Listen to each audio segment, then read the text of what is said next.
Bienvenue dans cette vidéo où on va voir exactement comment réviser les bases en anglais en 30 jours pour pouvoir vous débrouiller à l'oral. Alors on va voir c'est quoi les bases en anglais concrètement, qu'est-ce que vous devez apprendre ou réviser, et c'est quoi les choses à connaître vraiment pour se débrouiller à l'oral, très important. Et on va voir également comment y arriver en 30 jours chrono, montre en main. Alors vous êtes nombreux, quand vous voulez vous remettre à l'anglais, à vouloir reproduire la méthode scolaire, c'est-à-dire réviser toute la grammaire de façon exhaustive, apprendre par cœur certaines règles qui n'ont pas vraiment d'utilité, et apprendre du vocabulaire en parallèle basique. Alors que c'est tout l'inverse qu'il faudrait faire, et je vais vous expliquer exactement ce qu'il faut faire. Il faut utiliser ce qu'on appelle la méthode 20-80, c'est une méthode que j'ai inventée, c'est une méthode qui est simplement appliquer la loi de Pareto à l'anglais. La loi de Pareto dit que 20% de ce que vous faites vous apporte 80% de vos résultats, 20% de l'anglais est utile dans 80% des situations. Ça veut dire qu'en apprenant peu de choses, vous allez pouvoir vous débrouiller rapidement. Alors, on n'apprend pas le vocabulaire basique comme le présentent certaines applications, c'est-à-dire les fruits et légumes, les vêtements, les animaux, les pièces de la maison, les choses qui désignent un objet et qui sont pas forcément très utiles. Donc par exemple, abricots, chaussettes et tortues ou dauphins, c'est pas des choses que vous allez utiliser dans la vie de tous les jours. À l'inverse, il faut apprendre le vocabulaire de base, c'est vraiment différent. Et là, c'est tous les mots qui reviennent le plus souvent dans une conversation. C'est logique. Donc là, ce sera le top 100 des noms les plus courants, les verbes les plus courants, les adjectifs les plus courants, les phrasal verbs les plus courants. Et c'est rarement ce qu'on vous présente dans, par exemple, les applications notamment. Donc vraiment le vocabulaire de base, c'est-à-dire le socle qui vous permettra de communiquer, et pas les choses basiques qui servent une fois tous les 36 du mois. Là ici, à l'écran, vous voyez le nombre de mots à connaître en fonction du niveau CE-CRL. Donc quand vous êtes débutant, vous connaissez à peu près 600 mots, A2, niveau A2, 1500 mots, B1, 3000 mots, ensuite 5000, et pour le niveau avancé, c'est 10 000 mots. Donc quand vous êtes entre 3 à 5000 mots, là, on peut dire que vous parlez anglais couramment, c'est le niveau B2. Et pour arriver à ce niveau, il faut absolument se concentrer sur les mots les plus utiles. Ce ne sont pas 600 mots ou 5000 mots comme ça tirés au hasard dans le dictionnaire, ce sont vraiment les mots les plus courants. Vous voyez qu'il y a dans ce tableau-là certains mots qui sont utilisés mais tout le temps, il y a une dizaine de mots qui représentent 25% de la langue anglaise. Si on monte à 100 mots, alors attention, c'est pas n'importe lesquels, on est bien d'accord, donc des mots comme from, because, go, me, our, well, way, donc des petits mots comme ça qui sont vraiment utilisés tous les jours. On a quasiment 50% de l'anglais en fait. Quand on monte à 1000 mots, et que ce soit, pourvu que ce soit les bons, girl, win, decide, huge, difficult, series, ça ce sont des mots très courants, là on a quasiment 75% du temps où on va s'en sortir. Et ensuite vous voyez que plus on avance, plus les mots sont les mots complexes qui sont pas utilisés très souvent. Si jamais vous voulez savoir où vous en êtes actuellement par rapport à votre niveau d'anglais, ça vous permettra de savoir combien de mots vous connaissez aujourd'hui et si vous vous rapprochez du niveau fluent. Je vous propose d'aller faire ce test gratuit, très rapide, en 3 minutes, une seulement. Vous pouvez flasher le QR code à l'écran pour pouvoir recevoir le test, ou cliquer sur le lien dans la description. Je vais vous montrer exactement comment ça se présente. Donc voilà, une fois que vous avez rempli votre mail, vous allez recevoir ce test que vous allez pouvoir faire en littéralement 3 minutes montre en main. Pour faire le test, il vous suffit en fait de cliquer sur les 3 pages qui vont vous être présentées, les mots que vous connaissez aujourd'hui. Donc on va faire un test, je mets un petit peu au pif, donc là on va faire comme si vous étiez déjà bien à l'aise, donc il y a voilà, tous les mots quasiment que vous connaissez au niveau A1, on va faire des mots en niveau A2, ensuite on passe à la page suivante, là on va mettre quelques mots en B1, voilà, tac.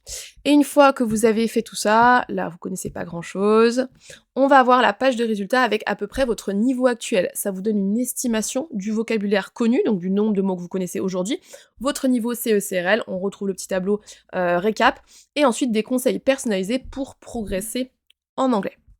Donc voilà, si ce test vous intéresse, il vous suffit donc de flasher le QR code ou de cliquer sur le lien qui se trouve dans la description de cette vidéo pour pouvoir le recevoir gratuitement. On continue, donc on a vu le vocabulaire, qu'est-ce qu'il faut apprendre concrètement, donc se concentrer sur les listes de fréquences, qui est le plus utilisé à l'oral, c'est franchement logique. Et pour la grammaire, qu'est-ce qu'il faut faire? Alors on a tendance à vouloir apprendre toute la grammaire, et attention, c'est pas du tout la façon de procéder. Là aussi, il faut appliquer la loi de Pareto, la méthode 20-80, à l'anglais, c'est-à-dire qu'il faut se concentrer sur les points de grammaire qui sont vraiment utiles. On aura donc le top 5 des temps les plus courants en anglais, on va voir exactement le top 5 juste après. Les 50 verbes irréguliers les plus courants, inutile d'apprendre les 250 verbes irréguliers qui existent à peu près, il faut vraiment se concentrer sur ceux qui reviennent tout le temps. Il faut apprendre certains modaux, mais pas tous, il n'y a pas besoin de tous les apprendre au démarrage. Les prépositions, c'est utile. Le verbe to get, qui est très très souvent utilisé, c'est quasiment le verbe le plus utilisé en anglais, si on enlève le verbe être et le verbe avoir. Donc voilà, il y a des points de grammaire qui reviennent tout le temps, il faut éviter d'être exhaustif, sans quoi vous allez vraiment vous surcharger pour rien. On va prendre l'exemple des temps anglais, il y en a 12 au total, et vous voyez que là, sur l'écran, on a la répartition des différents temps en anglais en fonction de l'utilisation. Donc le présent simple qui prend toute la place, c'est le temps à connaître absolument, parce que vous allez vous en servir tout le temps. On a ensuite le passé simple, ou donc prétérit, il a deux noms. Donc vraiment, c'est un temps du passé, c'est celui qui est le plus souvent utilisé. On a ensuite le futur simple, donc c'est le futur avec will. Vous voyez que les autres temps sont beaucoup moins représentés, et les temps comme le present perfect continuous, le past perfect, le passé continu, c'est vraiment anecdotique, on va s'en servir très peu.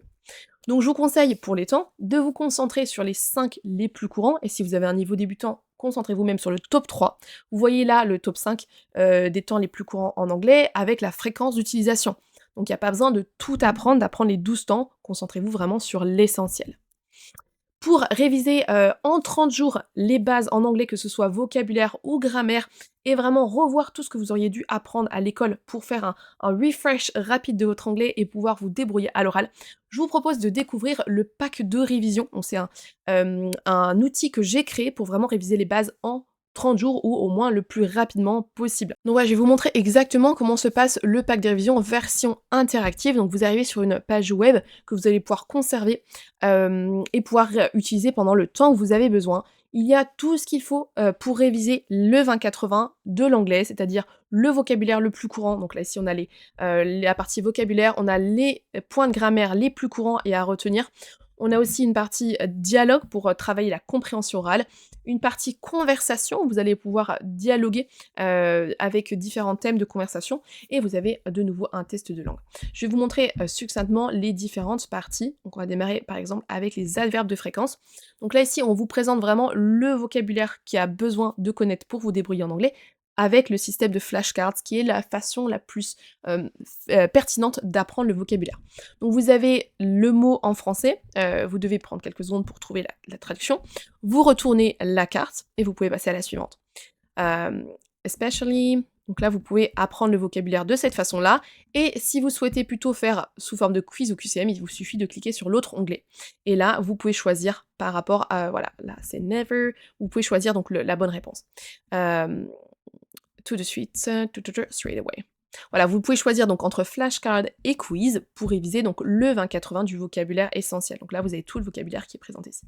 Pour la grammaire, à chaque fois, vous avez 3 façons de réviser la grammaire. Vous avez une partie texte à trous, avec ici, il faut choisir le bon temps, c'est-à-dire il faut conjuguer au présent simple ou au présent continu. Donc, he always arrives late at work. Là, c'est vraiment une habitude. Voilà, ici, on a always habitude, donc on utilise le présent simple. Le fait d'utiliser always, toujours, ça nous signale que c'est du présent simple qu'il faudra utiliser. Donc vous avez l'option texte à trous, vous avez l'option QCM, où là, en fonction de la phrase et du contexte, il va falloir choisir est-ce qu'on a le présent simple ou le présent continu. Every morning, my neighbor. Alors, est-ce que c'est walks ou is walking his dog in the park? Là, ici, ce sera walks his dog in the park. Parce que c'est, pareil, une habitude. Every morning, tous les matins, on a la même action. Donc, c'est du présent simple. On a aussi une partie corriger les erreurs. Donc là, vous voyez une phrase qui est fausse. She don't like coffee, she prefers tea. Donc là, la réponse correcte, c'est she doesn't like coffee, she prefers tea. Tea, voilà. Voilà, en effet, la correction est doesn't like coffee, donc ça vous met que ma correction est juste. Donc là, vous avez ces 3 façons de faire, donc ces 3 propositions d'exercice avec les thèmes les plus courants, les règles de grammaire qui sont le plus utilisées à l'oral. Vous avez une partie compréhension orale avec 10 dialogues que vous allez pouvoir écouter. Donc par exemple, on va prendre Books and Culture. Vous avez à chaque fois ce qui est dit en anglais, avec la traduction en français en dessous. Vous pouvez choisir de faire l'anglais tout seul pour vous tester. Là, à chaque fois, vous pouvez cliquer sur l'audio, écouter l'audio, et vous allez pouvoir lire en même temps ce qui est dit. Donc ça vous permettra de travailler la compréhension orale. On a ensuite une partie conversation guidée avec des thèmes de la vie quotidienne où vous allez pouvoir, interagir avec un faux interlocuteur. Là, ce sont des situations préenregistrées, il n'y a pas d'intelligence artificielle derrière. Donc vous allez cliquer sur la phrase qui est le plus native, qui est le plus, naturel à l'oral. Donc là, par exemple: «How was your morning?» On a différentes options. «My morning was okay. I did a few things at home before leaving. It was fine. I didn't do anything special before coming in. Pretty good actually. I managed to squeeze in a quick run before work.» Donc c'est la dernière qui est la plus naturelle. À chaque fois, on va vous donner une explication de pourquoi c'est celle-ci qui est correcte ou pourquoi, au contraire, vous avez cliqué sur une option qui est pas, la meilleure. Donc on a squeeze in, donc soit ça veut dire caser quelque chose dans un planning chargé. Donc exactement le type d'expression qu'un natif utiliserait.